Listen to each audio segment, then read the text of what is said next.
கிடச்சிருக்கவே முடியவே முடியாது. ஏன்னா இதில் வந்து எப்போவுமே உழைப்புக்கு மரியாதை கொடுக்குற கட்சி அனைத்து இந்திய அண்ணா திமுக தான்.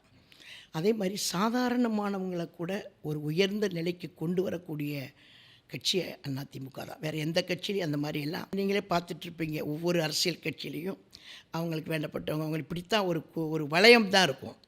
குடும்ப வளையம் இருக்கும். இல்லைன்னா ஏதாவது ஒரு பின்னணியை வச்சுட்டு தான் வருவாங்க. ஆனால் அதிமுகவில் மட்டும்தான் புரட்சித் தலைவர் எம்ஜிஆரும் சரி, புரட்சித் தலைவி அம்மாவும் சரி, சாதாரண தொண்டனை கூட ஒரு உயர்ந்த நிலையில் கொண்டு வந்து வச்சு அழகு பார்த்தவங்க 3 பேருமே. புரட்சித் தலைவர், புரட்சித் தலைவி, அண்ணன் 3 பேருமே, எடப்பாடியார் உள்பட. இவங்க சாதாரண தொண்டரை கூட ஒரு உயர்ந்த நிலைக்கு கொண்டு வரக்கூடிய ஒரு மனம் படைத்த தலைவர்கள் தான் இந்த கட்சிக்கு.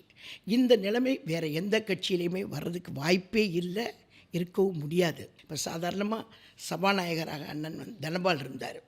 அவரெல்லாம் சங்ககிரியில் சாதாரணமான ஒரு குடும்பத்தில் பிறந்தவர். அவர் வந்து ஸ்பீக்கராக உட்கார வச்சாங்க, உணவுத்துறை அமைச்சராக உட்கார வச்சாங்க. இப்படி ஒவ்வொருத்தரும் ஒவ்வொரு இதுலேயும். அதே மாதிரி புரட்சித் தலைவர் காலத்திலையும் தஞ்சாவூரில் வந்து பார்த்திங்கன்னா துரை கோவிந்தராஜன், அவர் சாதாரணமான விவசாய குடும்பத்தில் பிறந்தவர் தான். அந்த மாதிரி ஆட்கள்லாம் காளிமுத்து, அவரும் சாதாரண குடும்பத்தில் பிறந்தவர் தான். இப்படி சாதாரணமாக இருக்கக்கூடியவர்களை எல்லாம் ஒரு முன்னேற்றத்துக்கு கொண்டு வந்த கட்சி எதுன்னு கேட்டிங்கன்னா அனைத்து இந்தியா.